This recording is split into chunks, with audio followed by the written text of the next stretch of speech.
Hey, it's Dave. Welcome back to my channel. So, on the next podcast I'm having, we're doing a Q&A, and there were some questions that just related to me, and so therefore I thought I would like to do a Q&A first, and then we'll do one with John and I.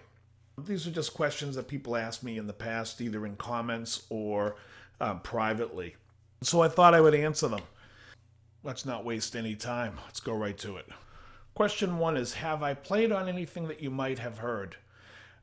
Yeah, when I first started getting into sessions, I did a lot of film and commercial stuff. So I did stuff that was like for Mission Impossible 2.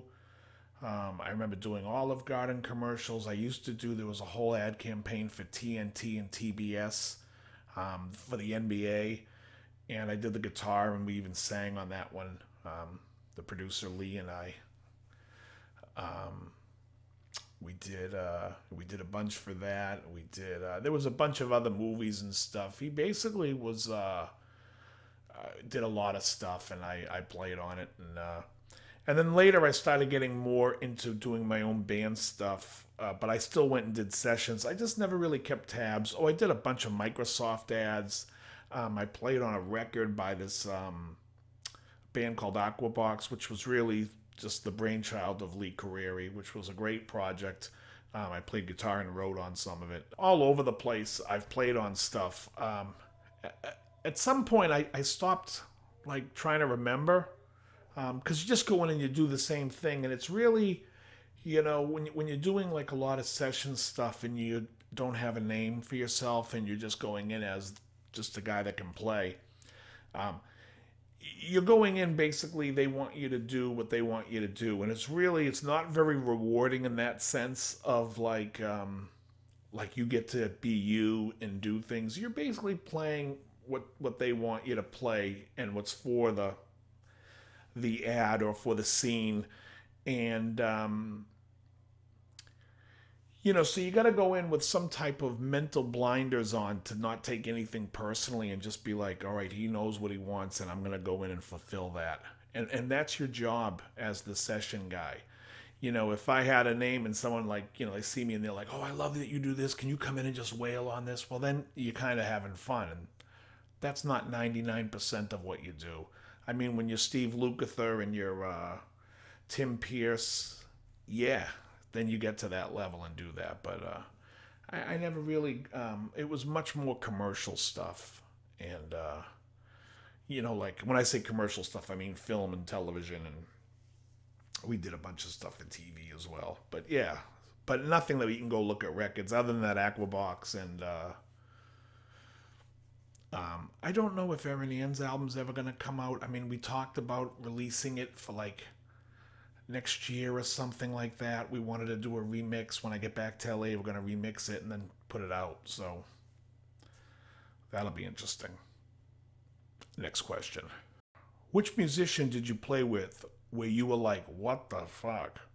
Either good or bad? I have to say, for that, I would give it to, God, I worked with a lot of great players. I mean, but I'll tell you, it was very funny. I had to do a bluegrass cue for a film called Bigger, Stronger, Faster. And there's a scene in the movie where they're making vitamins, or they hire these Mexican workers to make vitamins for them out of their house. And he wanted to use this version of Turkey in the Straw, which I think was like a Flatt and Scruggs version or something like that. It was Scruggs and somebody else. I can't recall. But it was Turkey in the Straw. And the producer of the film and director called me up and was like, can you do a version that sounds like this, because we can't get the rights for it? And I'm like, oh, yeah, I know a couple of bluegrass guys. So I called up Gabe Witcher, who is, if you're familiar with the Punch Brothers, he's the fiddle player in the Punch Brothers with Chris Thile. And he's a phenomenal fiddler. I mean, just a great player. So I called up Gabe and I said, hey, Gabe, can you get the guys together? I need to do this bluegrass session. And Gabe's like, no, man, they're all out of town. And he's like, I'll tell you what, though, I can do the whole session except for one part. And let me make a call and I'll call you back. I said, okay. So he calls me back and he says, listen, all you got to do is when you're done, email this to Dennis Kaplinger and he'll lay down the banjo parts and send it back and send you the banjo parts back, and then you can mix it and whatnot. So I'm like pressed for time. I'm like, okay, let's just do it. So Gabe comes down and he plays the guitar parts in one take with all the pauses of where the solos are going to go. He's doing all the pushing and pull, like he's doing it all in his head. Then he played upright bass, mandolin, fiddle. Then he went back and played he's leaving spaces, so then he went back and played where the guitar solo goes, the fiddle solo. It was, and everything was one take through. It was so disturbing. I had worked with Gabe before, and he was just awesome, but I was just like when you're in a panic mode and you're like, I got to get this and I got to get 2 other cues done by the end of the day today. And it's 7 o'clock that his session's at like 7 or 6 and he's coming in and bangs the whole thing out in an hour. You're like, we're done. And then I emailed it to Dennis Kaplinger, who emailed me back, my engineer back, the banjo track. So it had to have been like 10 in the morning. And I called the engineer and I said, hey, any word from Dennis? He goes, I got those files at 8 in the morning. I already got a premix for you to check out and listen to. So I listened to it and I was just like, dude, it's good. Send it. We sent it, and the producer of the film and the director loved it. So it was used in the film. And I'll put a little sample of that at the end of this episode as well. Next question. Do you know Steve from Boston, a.k.a. Pixie Licks? I've seen his videos, and I find him enjoyable to watch sometimes. He's a little bit more of like the 80s metal guy that I probably would have been way more into in 1987 than, say, any time after that. I really got out of that scene, and it's funny on the when you go to the West Coast, you don't really see so much of like that particular type of player that really gravitates to that style. And when you come back here, there's lots of guys like it. But getting back to Steve, I may know him, and I say that because back in 1986, I graduated high school, and I wanted to treat myself to a guitar, so I went to Norfolk County Music, which was in Dedham. And it was owned by Mark Harris and his brother Howie. And I ordered a Kramer Pacer Deluxe that I saw in this magazine. And, there were certain things that I wanted. Number one, the bird's beak headstock, the chrome hardware, the candy apple red, none of which that I got when I got mine. So I got mine, and it came with not even the hockey stick, but the pointy headstock. It was a trans red, and all the hardware was black. And it was just, that's what they changed to. And it was gorgeous. And I was like, I'll take it. But it really wasn't what I had in my mind, which is why when you see me playing my red Strat, I kind of made it look like that Pacer, because that was like me going back to that. But I believe Steve worked there at that time. And if he didn't work there at that time, a couple of years later, I went and bought a Crate G40C, which, by the way, I thought was a great little practice amp for back then. I think I bought it in '88, and it lasted me, I think it died in 2003 or 4. But it was like a great practice amp for my home and apartments out there for a long time. But I bought that like in '88, and I think Steve may have worked there then. It was one of the times, but I remember they had an employee there, and I used to talk to him. He was a pretty funny guy. But other than that, I don't know him personally. Like, I haven't run around in his circles. I think we know a lot of the same people, and he's from the next town over, and I'm over in that area all the time. But I've never run into him or had any dealings with him, but he seems like a great guy, and Yeah, I mean, like I said, I find them enjoyable. For me, I'm a little bit um, over the '80s stuff so much. Even like when I liked metal, I really liked more of the heavier, darker stuff. Like I was much more like in the '80s. I was really into the Black Sabbath with Dio and Iron Maiden more than I was, let's say, the hair band stuff. And I was very technical. I was like at the time I wanted to learn everything, so I was really into the theory of it all, and not so much like a lot of pentatonic stuff. But yeah, but he seems, like I said, he seems like a great guy. I haven't had any dealings with him, at least in the last 30 years. Next question.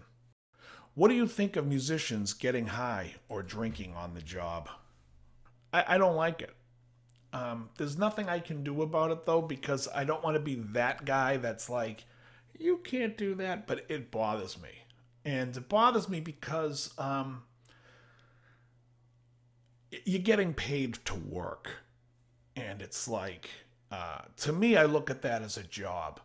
When I see people drinking or smoking, I'm just like, you're at work. Like, you're here to entertain and perform. If you need that to do that, I'm not very cool with it. I'm not so much where, like, I don't think, like, hey, if you're in the creative process and you're making an album and you want to go get high and that's your creative thing and you feel more creative and you can write better that way and that's your thing and that's okay.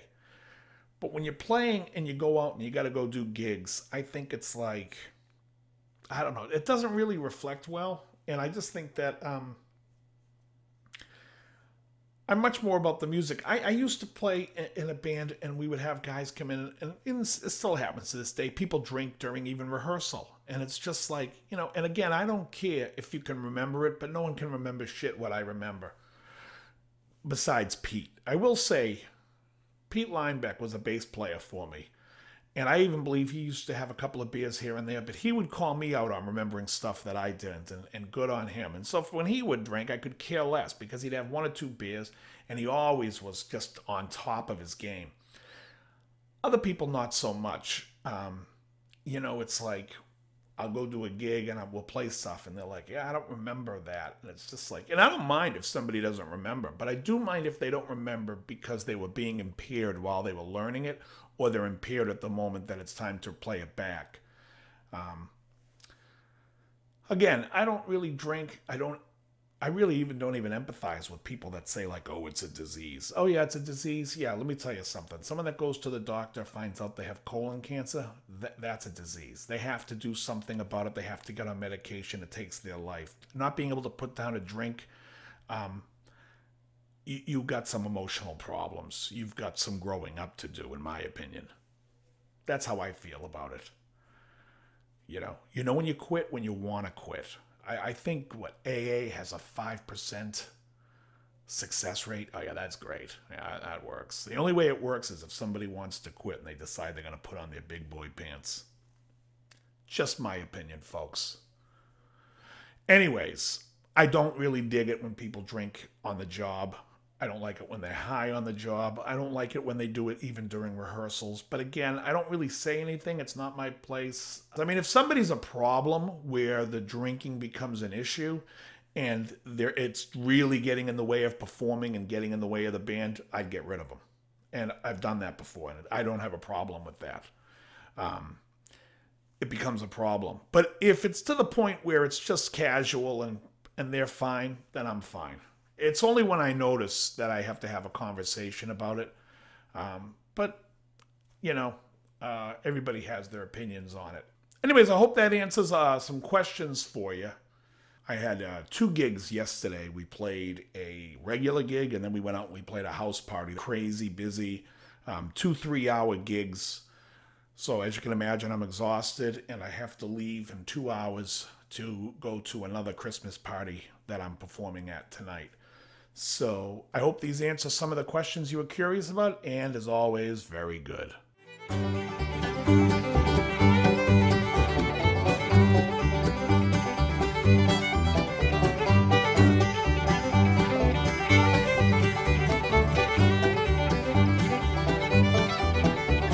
You're right on target.